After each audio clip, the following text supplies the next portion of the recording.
I cannot stress how important it is, especially the remarketing.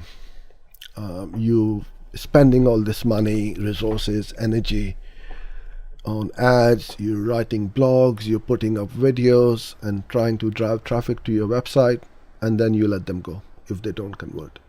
You got to set up a remarketing list and try and get a percentage of those people back. And even if they don't come back, they will see you on the internet, because they may not be ready right now to buy from you, but when they do want to buy, you should be the first name in the head, because they keep seeing your ads. You probably see my ads and content because I keep putting up regularly, and now I have really upped my game, because in these challenging times I need to work double if not more than before to be able to get more clients when we come out of this situation. And I'm 100% ready, because now the whole world has changed, the business has have changed. Those who did not pay much attention online,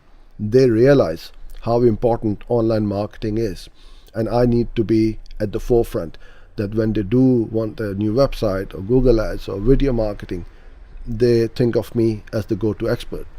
So remarketing absolutely is the first one which you need to set up.